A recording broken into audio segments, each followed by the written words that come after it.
Ladies and gentlemen, boys and girls, what is going on? This is the Club of the Man 1993, and we are not live currently. This is one of the very few times I decided not to go live for a wrestling review. Normally I do. Only times I haven't is if I don't have good internet, basically. But tonight's going to be a busy night. I still have to do my full gear preview predictions, which I have the graphics ready for it. But I gotta do that tonight because I'm not going to be able to do it over the next couple of days before the pay-per-view. But I also just want to kind of just brush through this review. I wanted to get it done. I love you guys. I appreciate your liveliness in the live chat, but I didn't want to waste time with this review, but I still wanted to do it. But also, the man's tired. He had a rough evening yesterday when I was trying to get home. And I didn't sleep well last night. So I'm saving my energy for the preview and predictions. I'll have this uploaded, of course, while I'm preparing my preview and predictions for AEW Full Gear 2022. And also, I'm recording this one because this is going to be more sort of like a recap of what happened rather than a review. I'm not going to give too much of my thoughts and opinions on it. Mainly because also, because I watched this show from my fiance's house last night, and she had some bad cable issues. So there was a couple parts that I didn't quite get to see. But again, with being on a time crunch, I don't have too much time to go back. So I'm more so just going to just recap this show rather than actually, review it. So I'm not going to give this show a grade. But as I said before, I'm going to save my energy for the live stream tonight, which again will be for my full gear preview and predictions. So let's not waste any time. Let's just get right into this review for Dynamite. It took place last night, November 16th, 2022, in Bridgeport, Connecticut. It was, of course, the go-home show for AEW Full Gear 2022. The parts I saw, though, it seems like a solid show. I'm not going to really knock it. A lot of promos, a lot of stuff hey, come see this on Saturday, basically, and whatnot. But we're going to just brush through this pretty quickly here. The show opened up with a tag match with Blackpool Combat Club, Bryan Danielson, and Claudio Castagnoli, taking on the Jericho Appreciation Society's Chris Jericho and Sammy Guevara. Again, four of the best, talents in the ring for sure. Like I said, their match on Saturday, the story behind it has me a little meh because, as I keep saying, I think one of the biggest problems I keep saying that AEW is having is they're definitely giving too much of a spotlight on Dynamite to these Ring of Honor titles. And it's taking away, the importance of the titles for your actual brand as well. But I still think this Fatal 4-Way match on Saturday is going to be spectacular because of who's all in the match. This one was good. And to my surprise, Castagnoli got the victory because he got Chris Jericho to tap out to the sharpshooter. How often does Chris Jericho tap out? It's really not that often I've seen him tap out, in my opinion. So that was definitely a shocker. It, of course, makes me wonder if who is going to win this tag match on Saturday. Who will it be? I don't know. But, well, not tag, this title. I'm kind of a little contemplating now. Because I'm not sure. Because I'll be honest, I did have Castagnoli winning the match at first. But now since he got Jericho to tap out, I'm not too sure. Unless he pins Sammy. But we'll talk about it when we get to my live stream later on tonight. We also have a vignette hyping up Darby Allin's match with Sting, teaming up against Jay Lethal and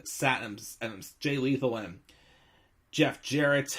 And then, of course, the heels have a promo basically saying it'll be Sting's final showdown or whatnot. We also have the Acclaim having their new music video, and it featured Paul White dressed up as Captain Insano. I guess that was a thing years ago, which that was I never even knew that existed. But Paul White was dressed up as Captain Insano, and he was in the Acclaim's new music video. And then we had a match with Anthony Bowens and Swerve Strickland. Before the match, though, Billy Gunn went after Swerve again because Swerve broke his fingers. And I think that's 2 weeks in a row, I believe it is, that Billy Gunn tried to destroy Swerve. But of course, instead, they ejected Billy Gunn, and they ejected Max Caster as well, and left this match with Anthony Bowens and Swerve Strickland just one-on-one, with nobody in their corners. And I thought this was good when I saw this match. Bowens did kick out of a Swerve stomp, but then Swerve countered it with a JML driver to get the victory, heading into Full Gear for that tag match, the rubber match between the Acclaimed and Swerve in Our Glory, which will be, of course, an interesting match for sure. We will talk about that in a bit.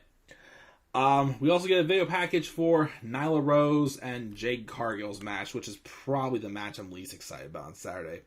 It's true. I really think the story with Jade Cargill and Nyla Rose makes absolutely no sense, and I think it's stupid.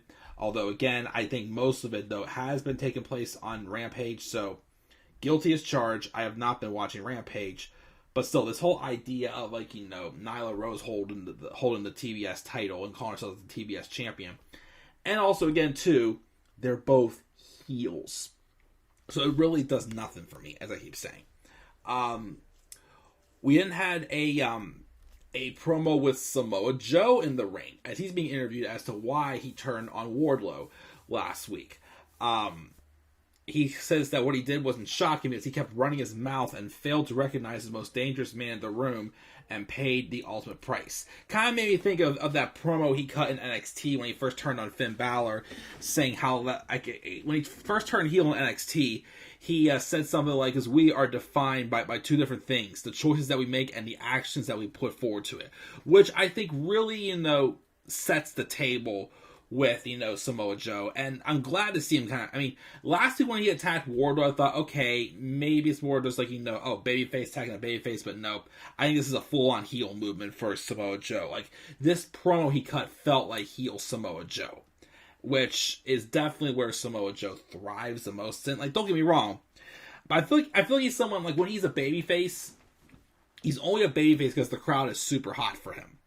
I think he's really in his element, though, when he's a heel. So I am intrigued to see this match on Saturday. They did make it official that there will be a triple threat match between Samoa Joe, Wardlow, and Powerhouse Hobbs. Which, by the way, of course, Powerhouse Hobbs came out, and he's been the one kicking Wardlow's ass for the past few weeks, so he's going to kick Joe's ass too. But then Joe's like, "Come on in, kid, let's do it." But then Hobbs turns around when Wardlow comes out and beats down Samoa Joe. Powerhouse Hobbs get in the ring to cut him off, but then we have a big, 3-man brawl, a big pull-apart brawl, and whatnot. And we got to let them fight chance, but that'll be a good triple threat match. We also had an interview with Britt Baker, cutting a promo on Saraya, calling her growth from nervous to face of the company, saying how she is the true leader, and basically she's not taking away the credit that Britt deserves. In the 3 years, she became her own damn role model. She keeps talking about keeping the fire burning in Daly's place in the worst of the pandemic, and she says she respects Saraya, but this business owes her nothing, and she's not going to stand here and tear down Britt's accomplishments because she's stuck in the past. She's the heart, soul, and pulse of AEW, and Saraya thinks she's above that. She can get out, basically. Which, again, another great promo for this awesome match. Speaking of awesome match, I thought this triple threat trios tag match we had, again, most of it was during the late parts of the first hour and the second hour was where we were having some cable issues. So I saw bits and pieces of everything, but it wasn't the cleanest. But I thought this trios tag match for trios tag titles with Death Triangle and AR Fox and Top Flight was awesome. Darius Martin is back again. Hopefully he doesn't get injured again, but it was good seeing him and Dante back together. And I thought it was a very fun match from the moments I saw. Death Triangle does get the win with the Black Arrow from Pac on AR Fox to retain the World Trios Championship. Afterwards, though, Pac gets on the mic and says how Death Triangle aren't stupid. They've seen the videos. They've heard the rumors. If certain individuals in the company think they can make their triumphant return this Saturday, just mosey in and best the Death Triangle. Well, that is ridiculous. If you want some on Saturday, bring the heat because they run from nobody. And we get a video of a clock ticking, and then the graphic, there shows be a graphic of the trios tag title match, and it was blank, but then all of a sudden appearing on the graphic was the Elite. So the Elite will be returning on Saturday, as I predicted, and they will be taking on Death Triangle for the trios tag titles, which should be a good match. Should be a really good match. We all know the history, of course, with Lucha Bros and Young Bucks, probably the two best tag teams AEW brought in for sure. Well, at the time, now of course we have people like the Acclaim, Swerve in Our Glory, and other teams that of course have developed too as well. But definitely the two biggest pillars of the tag team division for AEW. And of course we know that Pac and Kenny Omega have a history too. Remember their Iron Man match they had back in February of 2020, right before Revolution. That was awesome as well. So that'll be interesting to see that. We have Ricky Starks cutting a promo about how he was not medically cleared to compete this past Friday, but he will beat Lance Archer this coming Friday. And then Ethan Page gets on the mic during his entrance and says he's going to walk through Bandito and become the new number one contender. He doesn't care who's champ at Winter is Coming. He's going to be the next AEW World Champion. He takes on the newly signed Bandito, and Ethan Page again gets the victory. Which also, I was under the impression at first that the what's it called? The finals of this Eliminator tournament was going to be taking place on Saturday. But unfortunately, I guess I don't know. I'm not sure why. I mean, I don't know why, but it's not going to be happening now. And apparently the rumors have it that it's going to be happening next week. I think Dynamite or Rampage, one of the two. But so we'll be happening on Full Gear. So I guess for now I will double check. But I guess for now we will be back down to just 10 matches as of now, which works for me because the past, 2 pay-per-views we've gotten two of the past 3, because we did have Forbidden Door. I forgot to mention Forbidden Door. We've had 15 matches. That's way too many. We don't need that many matches on the card. So yeah, and plus 2, I keep saying this, there really isn't too many people in this tournament that I would even want to believe has a chance to be AEW World Champion. I mean, Eddie Kingston, Ricky Starks, maybe Brian Cage, I don't know, but definitely Eddie Kingston and Ricky Starks are my top 2. Of course, Eddie Kingston got eliminated in the first round. And then Ricky Starks, though, still in it. He has to get past Lance Archer, though. So we'll see how all that goes. We also get a hype video for Jungle Boy and Luchasaurus' cage match. Saraya was interviewed also, saying she feels fantastic. But she's sick of talking, and she'll see Britt on Saturday. And then, of course, we have a video package for, I guess, on Friday. We're doing Eddie Kingston and Ortiz taking on couple New Japan people, I guess it is. And then we had Toni Storm take on Anna Jay, and Toni Storm won that with a clover leaf. Afterwards, though, Jamie Hayter came down with the rest of her friends behind her. Her and Toni have a stare down, and then Hayter just shoves her as she walks away. And then we finish up with the with this promo with Jon Moxley and MJF. Moxley introduced himself and mentions a line. Some people said how the champion doesn't make the man makes the championship. Jon Moxley is the best professional wrestler on the planet Earth, the baddest SOB, and he talks shit and backs it up. He's traveled far and wide for the biggest challenges, taking on the comers, and defined the AEW World title. He's sick in the head, addicted to adrenaline and pain and the hurt. He loves it. He really doesn't care and that's who Jon Moxley is. He questioned last week, though, who is MJF? And being the world champion, he scouts opponents, does his research. MJF actually is a really good singer. He has exactly one thing to win in the ring in the last 6... He's had only one win in the ring in the last 6 months.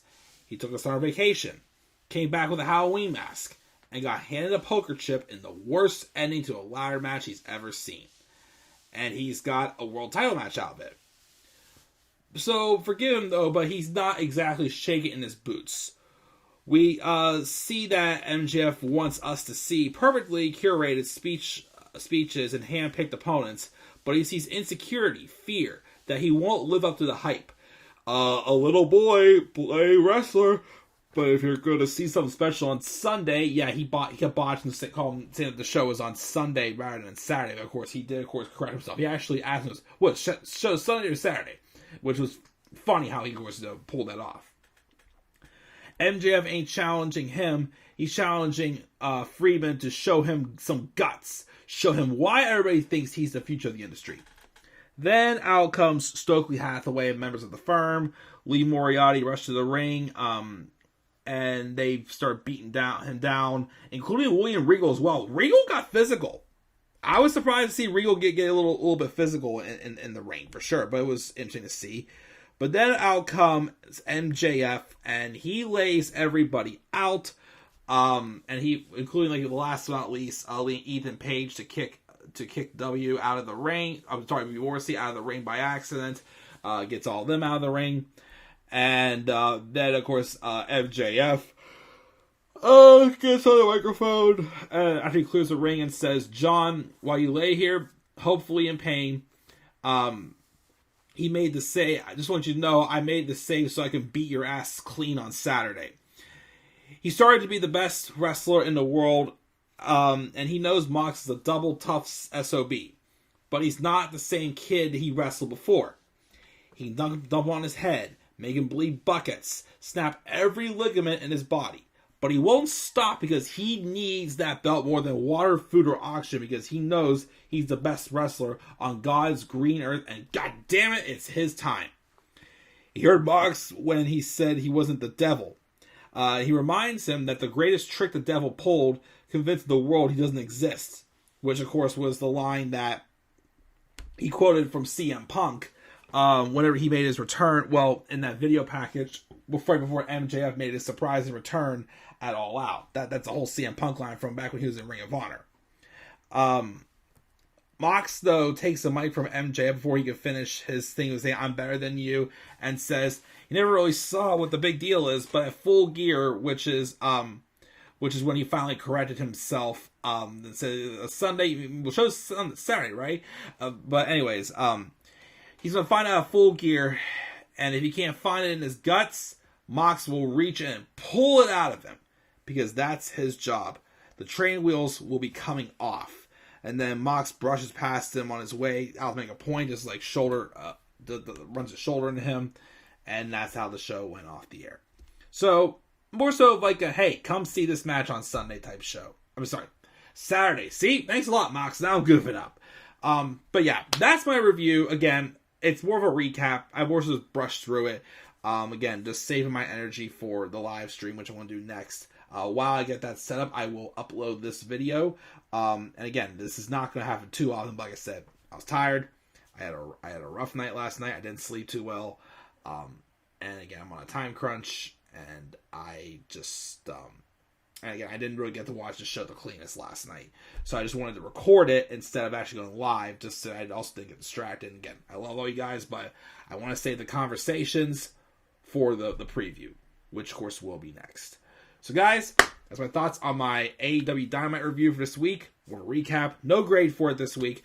What are your guys' thoughts on this episode of Dynamite? Make sure you guys leave thoughts down in the comment section below. Be sure as always to slap a like on the video and subscribe for more content on my channel. And follow me on Twitter as well at DemandAirboy93. Until then, guys, I'm checking out. I'll catch you all later. We'll catch you very soon, actually. I'll see you guys in my Full Gear preview and predictions. Catch you soon, guys. Peace out, everybody.